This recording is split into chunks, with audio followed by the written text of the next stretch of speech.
Fala, torcedor tricolor, vitória importante do São Paulo contra o Náutico, 2-1, o tricolor classificado para a próxima fase da Copa do Brasil. Vamos acompanhar aqui o pós-jogo, o pessoal da ESPN Brasil analisando, falando sobre essa vitória e a classificação do São Paulo. Créditos aqui na descrição, ESPN, deixa o like para fortalecer, mas agora bora pro vídeo. O São Paulo se classificou jogando nos aflitos, vitória sobre o Náutico 2-1, a gente vê os lances, aí é o Lucas Ferreira tentando, logo no começo do jogo, na sequência já sairia o primeiro gol do Luciano, fez os dois na ida e começou tranquilizando ainda mais a situação na volta. Jogo louco nesse começo de partida, né, Elton? Com gol, com expulsão dos dois lados em lances diferentes. E a gente teve um jogo bem movimentado nos aflitos. O Náutico muito envolvido para tentar essa classificação que seria histórica. Mas, dando adeus à competição, o São Paulo prossegue, está nas oitavas de final, Elton. Começando pelos lances, né? Teve o gol do Luciano, depois o Marco Antônio acabou sendo expulso ali aos 10 minutos do primeiro tempo. A gente está vendo os lances das expulsões. O Marco Antônio, no lance duro ali, acabou fazendo uma falta e levando o cartão vermelho. Tá vendo aí o jogador do Náutico. E logo na sequência, né, ali uns 10 minutos depois, foi a vez do Ferrarese. Levou o cartão amarelo, o árbitro foi ao VAR, e aí anulou o amarelo e deu vermelho direto. Então o Náutico foi ali por 10 minutos, né, com um jogador a menos. E a partir dos 20 minutos, aí ficou muito espaço, Edu, em campo. O São Paulo controlou o jogo no segundo tempo, principalmente. Está vendo o lance do Ferrarese. O próprio Zubeldia ali, ó, na mesma hora pediu para olhar o VAR. E ele foi olhar e aí acabou levando o cartão vermelho direto. A gente vai ver... no replay não passou, mas o Zubeldia pede ali, faz o lance do VAR. Então, foi pro VAR, acabou vendo e anulando o cartão amarelo e dando o cartão vermelho pro Ferrarese, que pra mim foi justo, Edu.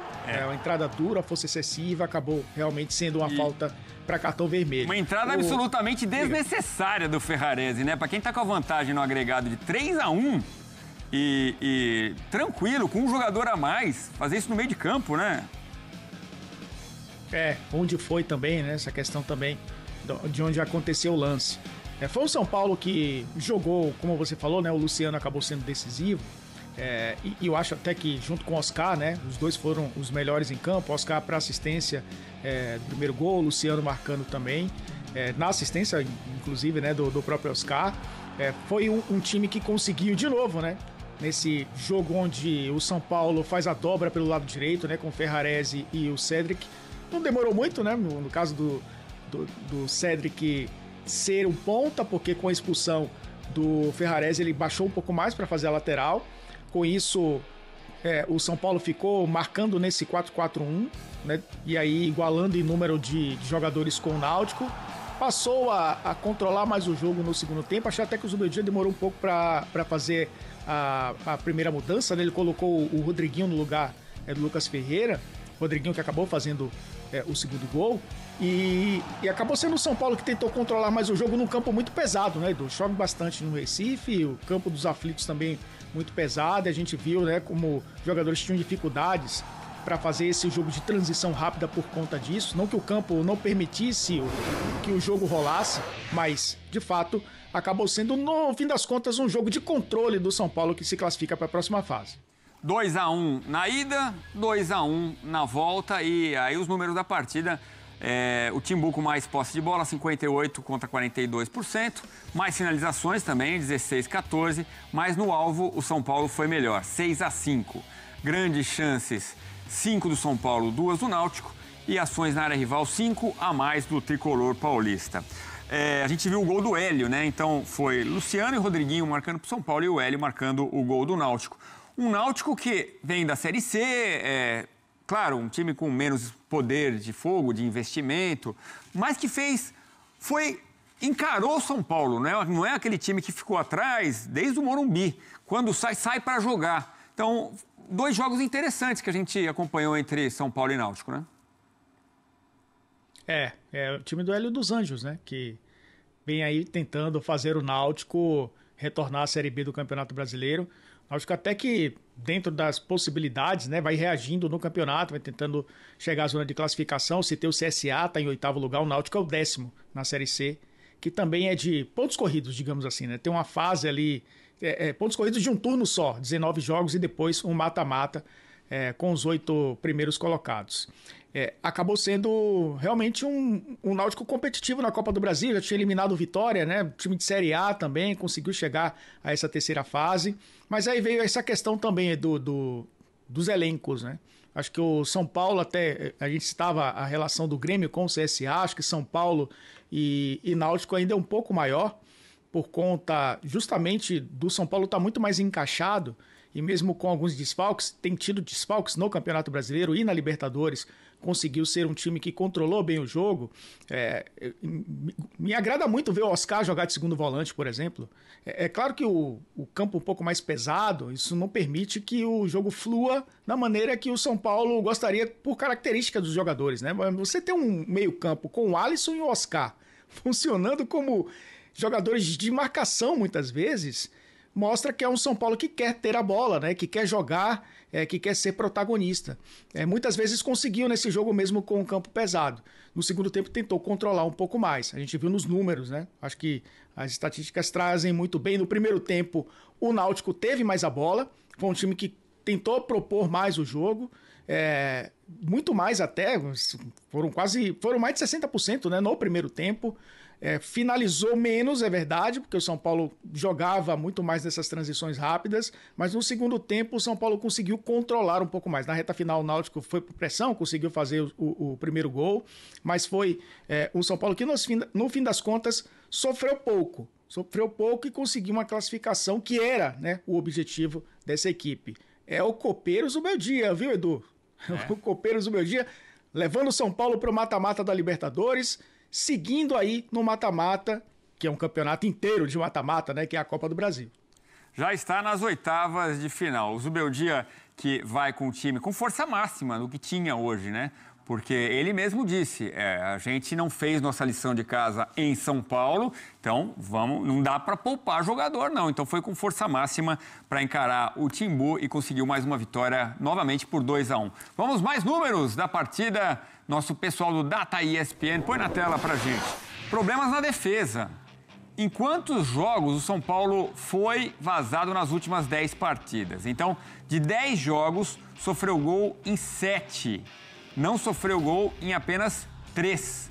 O último jogo sem sofrer gol foi 6 de maio, 2-0 contra o Aliança Lima. Isso faz o quê, então? Faz 15 dias, né? Mas é um recorte interessante.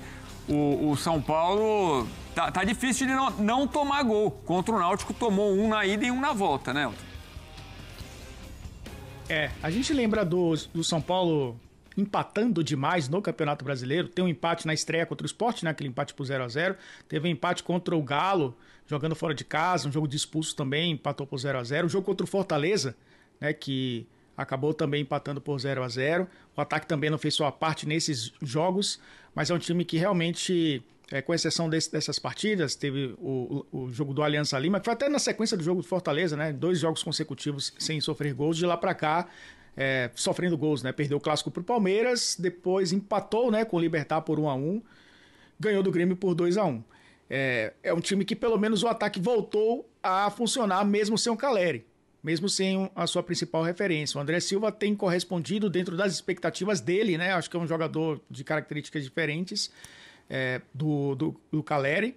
Mas é um São Paulo que defensivamente também tem sofrido um pouco, principalmente na bola aérea. Não foi o caso do jogo de hoje, especificamente, apesar do gol do Náutico, mas quando o Rafael não consegue salvar a equipe do São Paulo, a defesa tem deixado a desejar nesse quesito. É algo para se preocupar, logicamente, né, pensando em 3 competições. Mas a questão também é o São Paulo achar um equilíbrio nesse elenco. Edu, não tem como o São Paulo não pensar em mercado no meio do ano. Não tem como. Tem que buscar reforços para disputar essas 3 competições. O São Paulo vai seguir nas 3. O São Paulo está classificado para a próxima fase da Copa do Brasil. Já sabe que em agosto estará nas oitavas da Libertadores e tem um Campeonato Brasileiro. Com esse elenco que tem sofrido demais com lesões e tem colocado aí treinador na Berlinda, um jogo é criticado, no outro é elogiado. O Zubeldia vive essa montanha-russa de emoções da torcida principalmente. O São Paulo precisa ir para o mercado no meio do ano para tentar fazer o time ficar minimamente equilibrado, né, para disputar essas 3 competições. O Vasco. É isso, torcedor do São Paulo, tricolor classificado para a próxima fase da Copa do Brasil. Resultado importante, 2-1 e o São Paulo classificado, né? O Luciano marcou o primeiro gol, o Rodriguinho marcou o segundo gol. O Náutico até chegou a descontar com o Hélio Borges, mas o São Paulo venceu e garante, né, a sua classificação para a próxima fase da Copa do Brasil. O Ferrarese que foi expulso dessa partida de hoje, ali, acho que se não me engano, né, nos 20 minutos, 22 minutos, o Ferrarese foi expulso e um jogador também do Náutico foi expulso, né, 2 expulsões, um de cada lado. Mas o importante foi que o São Paulo venceu, né, conquistou o resultado. O objetivo também, né, que era, né, avançar para a próxima fase da Copa do Brasil e agora é se preparar para a sequência dos próximos jogos que vem na sequência. O objetivo foi alcançado, agora é se preparar para a partida contra o Mirassol no final de semana. Foi um resultado importante hoje, o torcedor fica feliz, né, com a classificação. É claro que vai ter que melhorar algumas coisas para a sequência dos próximos jogos, mas o resultado hoje foi importante, classificação garantida para a próxima fase. Agora já virar a chave, né, se preparar para a próxima rodada do Campeonato Brasileiro. Deixa a sua opinião aqui abaixo. Você, torcedor tricolor, gostou do desempenho do time hoje? Gostou da atuação do São Paulo? Comenta aqui abaixo o que tem que melhorar para a sequência dos próximos jogos. Aproveita também, se inscreve aqui no canal, você que ainda não é inscrito. Deixa o like, você vai estar ajudando demais o nosso trabalho. Valeu, galera, e até o próximo vídeo.